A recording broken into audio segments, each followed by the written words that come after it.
Programa APASM na TV. Apoio Cultural. Walter Beltrame, Materiais de Construção.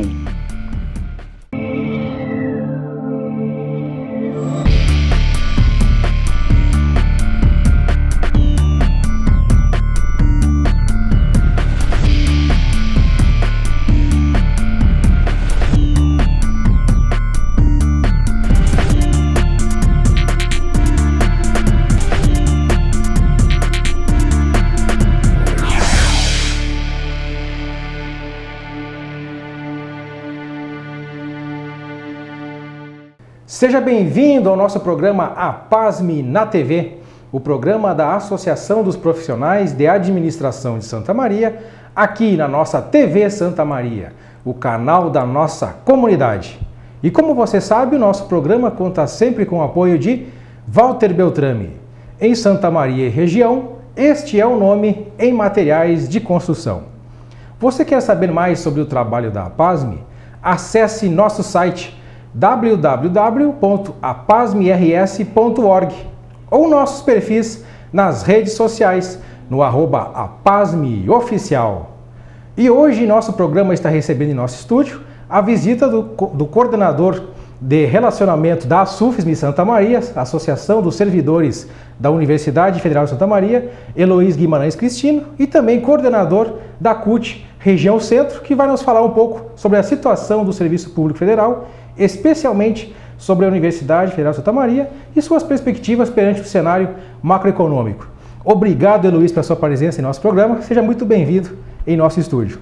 Eloís, a gente vai começar já com algumas questões polêmicas, que tem envolvido ultimamente o Serviço Público Federal na UFSM, que é a seguinte questão: qual o posicionamento da ASUFSM, Associação dos Servidores da UFSM, frente à questão da EBSER junto à UFSM? A EBSER, que é a Empresa Brasileira de Serviços Hospitalares. Qual a sua opinião a respeito disso? Bom, primeiramente dizer que é uma satisfação, estarmos aqui no programa de vocês, assim, temos acompanhado, o programa de vocês, fizemos uma pesquisa para ver dos profissionais de Santa Maria, então dizer que é uma satisfação. Só fazendo uma pequena correção, é coordenador de comunicação sindical, sindical, da ASUFSM e também da CUT Regional Centro. Inclusive, há pouco tempo, nós tivemos uma greve, em que a gente se posicionou nessa luta contra a Empresa Brasileira de Serviços Hospitalares. Essa pergunta é boa porque hoje ela já está instalada no nosso hospital universitário, assim como em outros hospitais onde existe o hospital universitário nas universidades federais.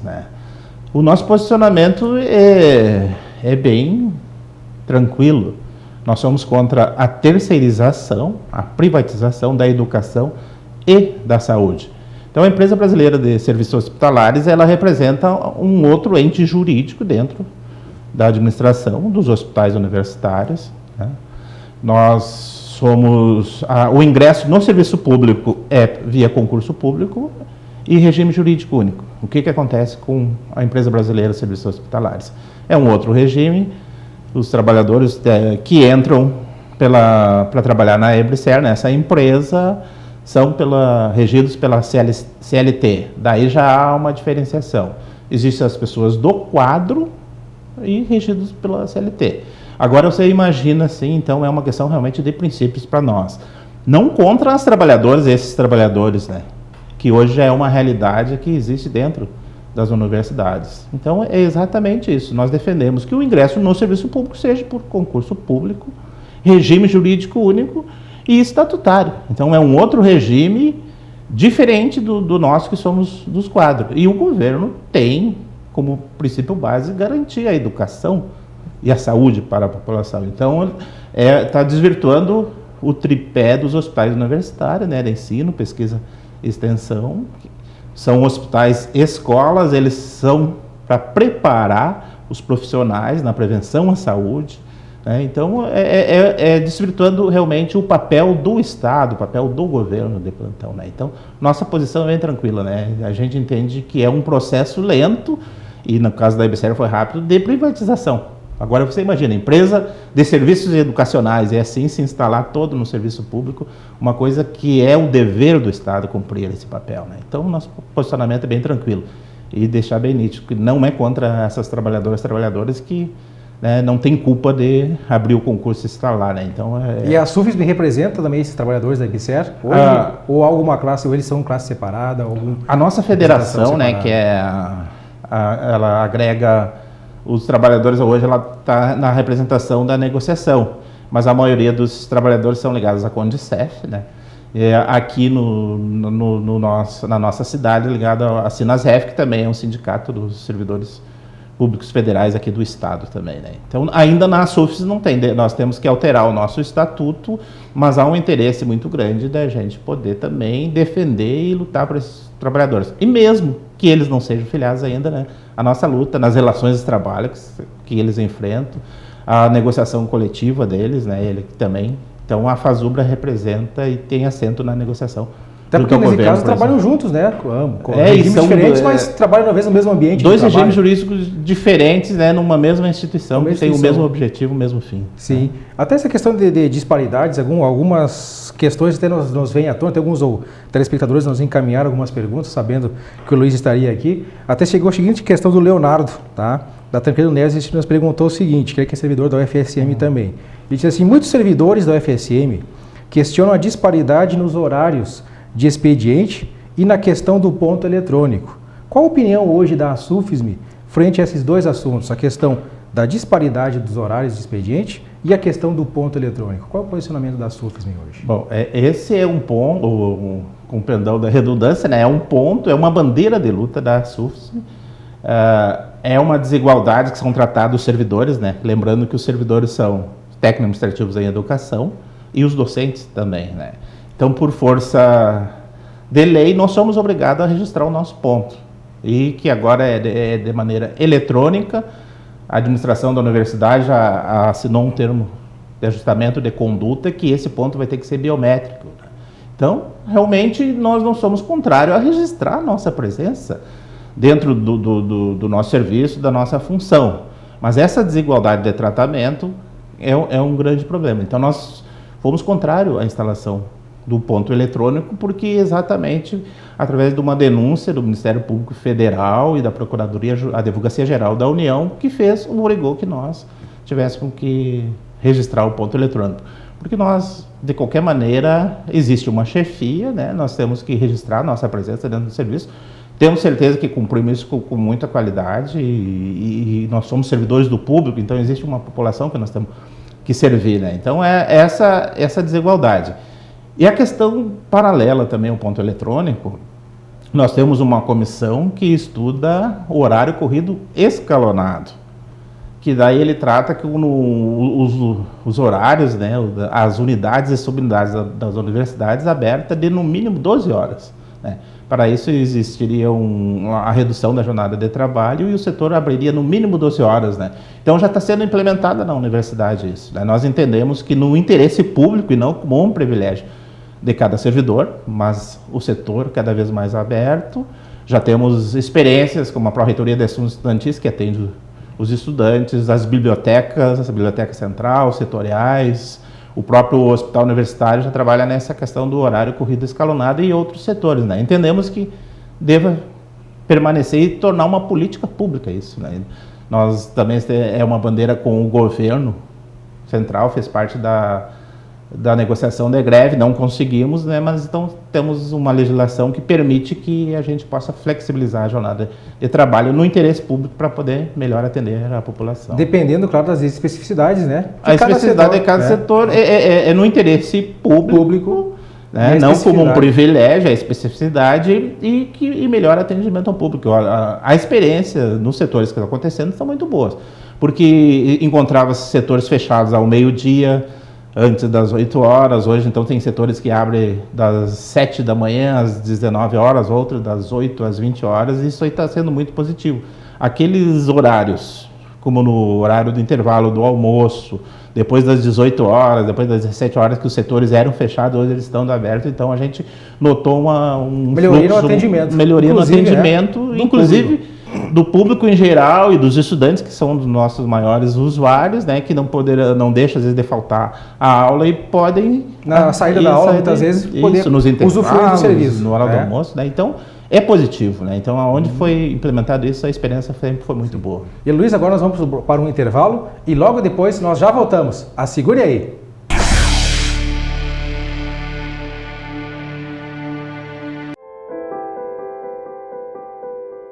Na vida, você tem muitas escolhas. Qual caminho seguir? Qual escola estudar? Qual profissão atuar? Em quem confiar? É por isso que a Casa Maria agradece por ser uma de suas escolhas. Casa Maria, amparo assistencial a pessoas em tratamento oncológico. Uma conversa pode transformar uma vida. Por isso, compartilhe conosco aquilo que você não divide com mais ninguém. O CVV está com um número novo. Ligue 188. A ligação é gratuita de qualquer localidade do estado. Atendimento 24 horas. Disque 188 e converse com um de nossos voluntários.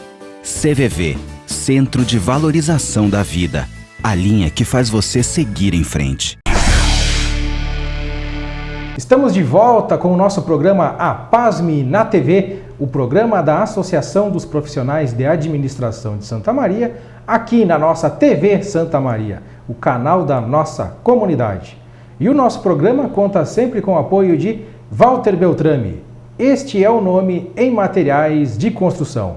Como você observou no primeiro bloco, estamos recebendo hoje em nosso estúdio a presença do Heloís Guimarães Cristino, ele que é representante da SUFSM e da CUT Região Centro, que está aqui num bate-papo conosco aqui, falando sobre as condições e o cenário do Serviço Público Federal, especialmente na Universidade Federal de Santa Maria, que é a maior entidade federal da região centro do Rio Grande do Sul. Dando continuidade, Luiz, a essa nossa entrevista, a gente quer saber de ti quais são os motivos, né, que levaram às paralisações recentes, neste ano, agora inclusive no mês passado, dos servidores técnico-administrativos em educação. Quais foram as causas que levaram a essa paralisação? Bom, é muito importante essa pergunta, porque a gente está podendo dialogar, né, com a comunidade e explicar porque, claro, os servidores, muitas vezes a gente escuta assim, de uma maneira até banalizada por a falta de entendimento das nossas reivindicações, né? Então, nós tivemos a última paralisação no dia 29 agora de setembro, né, em defesa dos serviços públicos. Nós sabemos que existe um governo provisório, né, que assumiu agora no nosso país e que tem um projeto que afeta diretamente servidores públicos federais em todo o país, em todos os níveis, nos ministérios, né? Como o congelamento dos salários, a questão da privatização, que é uma ameaça imediata, e também a falta de concurso público, né? Então, e uma dos principais é a reforma da Previdência, né? Que poderá afetar de maneira, principalmente os novos servidores que ingressaram no serviço público, que ele terão um tempo maior. Então, esse é o projeto do governo hoje, né? De aumentar a idade mínima para que as pessoas possam se aposentar, né? Então, a gente sabe que no serviço público, nas universidades técnico-administrativas em educação, nós somos a única categoria que tem a paridade entre ativos e aposentados, né? Então, muitas greves e movimentos que a gente fez, a gente sempre negociou com o governo de que maneira que os aposentados fossem realmente contemplados, né? Então, uma das últimas paralisações foi essa, em defesa da democracia, né? A gente quer que realmente se estabeleça um projeto democrático e que a gente tenha dignidade, né? Então, isso foi um dos motivos da questão das últimas paralisações. Estamos em pleno movimento, houve negociações, reuniões com o novo governo ainda, né? Então, um cenário muito incerto, né, para nós. Eu acho que uma coisa que é importante dizer para a população, quando a gente fala na iniciativa privada principalmente, a questão da negociação coletiva, né? Vários sindicatos têm a negociação coletiva. Nós, servidores públicos, ainda não temos negociação coletiva, database, nós não sabemos com quem negociar. Por exemplo, com quem que nós vamos negociar? Com os reitores das universidades? O ministro da Educação ou com a presidência da República, né? Então, uma coisa importante que fica realmente difícil, a correlação de forças é muito grande, né? Nós não conseguimos realmente negociar e muitas vezes o mínimo possível ser atendido das nossas reivindicações, né? Por isso que muitas vezes a gente usa o instrumento de greve realmente como o último recurso, porque não avançam as negociações. E nós entendemos, nós do movimento, que os reitores, o ministro da Educação, eles têm que ser os nossos interlocutores, né, das nossas reivindicações e garantir o mínimo do serviço que a gente presta para a população, né? Então, até porque às vezes fica difícil você saber quem, né, numa paralisação, numa reivindicação, por exemplo, de cargo, de plano de carreira, de salário, saber quem se reportar, né? Se é o reitor, como você falou, né, o dilema, né, ao reitor, ao ministro de Estado, à presidência da República. Então isso muitas vezes se vê esse conflito, né? O próprio sindicato se vê em meio a esse conflito de quem se dirigir, né? Quem é a responsabilidade pela negociação. E agora mesmo a reunião com o novo governo, o governo provisório, o governo Temer, as pessoas do Ministério da Educação diziam que não sabiam quais eram as nossas reivindicações. Então, existem acordos ainda de greve, que um deles foi cumprido agora há pouco, existe ainda outros a serem cumpridos em janeiro de 2017 e 2018, que o governo disse que desconhecia esses acordos, né? Então, aí para vocês verem como é que frustra a nossa expectativa, e por isso que muitas vezes nós temos que realmente chamar a atenção da população, das nossas reivindicações e o próprio governo com paralisações e, em último caso, o instrumento de greve, né? Como vocês veem hoje a questão da terceirização nas instituições públicas em geral, mas principalmente na UFSM, muitas vezes, e o próprio governo prega isso como forma de reduzir despesas, enxugar a máquina pública, muitas vezes investindo mais em terceirização. Qual é a posição do sindicato hoje em relação a essa questão da terceirização dos serviços? Olha, a terceirização é um projeto nefasto. Porque nós já temos, o governo ele tem tudo, por exemplo, entregar um hospital universitário lá constituído a uma iniciativa privada, a questão um ente jurídico diferente, o governo tem que garantir à população.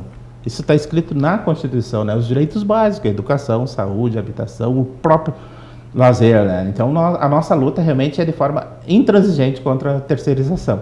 Nós sabemos que o governo tem um projeto de vender o pré-sal, né? Isso aí, o Brasil pode se tornar o segundo país no mundo em produção, e esses recursos todos, eles seriam direcionados para a educação, né? Então, realmente, a terceirização é a entrega de um projeto e de um fim, né? De uma missão que era do próprio governo, né? Então, passa além da sociedade que a gente deseja e luta com a concepção do Estado, né? Nós não queremos um Estado mínimo que não garanta o bem para a população, né? Então, a nossa luta é intransigente contra a terceirização. E até se imaginava que não fosse possível acontecer isso no serviço público, mas a gente vê como um projeto aí que realmente tem muitas forças, e um Congresso conservador que temos atualmente aí, que realmente passaria tranquilamente todos esses projetos nefastos. E qual seria a principal proposta hoje da representação sindical, hoje da UFSM,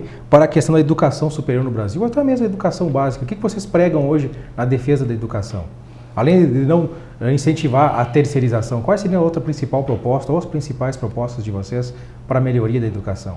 Bom, nós entendemos que a educação ela deve ser um tripé onde exista o controle social, a participação. Nós participamos das conferências, né?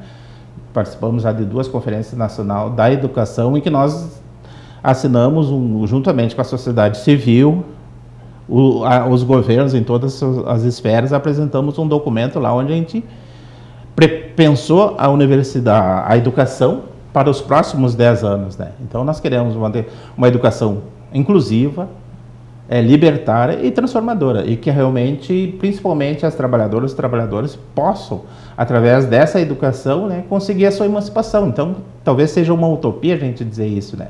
Então, o governo cumprir o seu papel e que tem que manter essas instituições públicas, todas elas, né? Eu acho que a iniciativa privada, ela cabe muito nesse modelo capitalista, mas com uma exploração da mão de obra, das pessoas, é isso que nós não queremos, né? Então, o serviço público não pode ser comparado à iniciativa privada, porque até o nosso fazer, ele é coletivo, não temos a mais-valia para mensurar isso, né? Então, eu acho que educação, saúde e outros direitos aí que a população tem, elas têm que ser realmente Acho que o Estado tem que garantir isso, né? Então a nossa luta é que ela seja sempre pública e com acesso a todo mundo, né? A universalidade dos direitos, né, do cidadão. A educação, então, ela tem que ser pública, gratuita e de qualidade. E temos certeza, né, que os servidores públicos fazem isso com muita, independente do governo que esteja de plantão, eles fazem com muita qualidade. Até com muitas vezes, né, os governos saem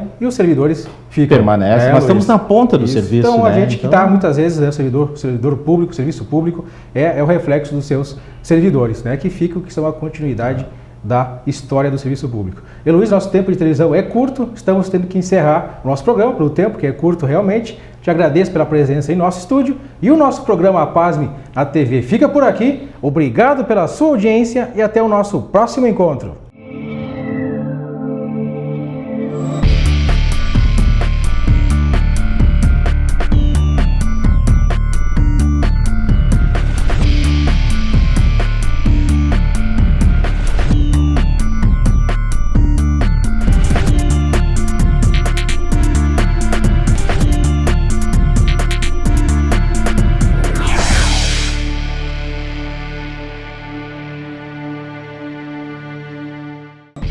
Programa APASME na TV. Apoio Cultural. Walter Beltrame Materiais de Construção.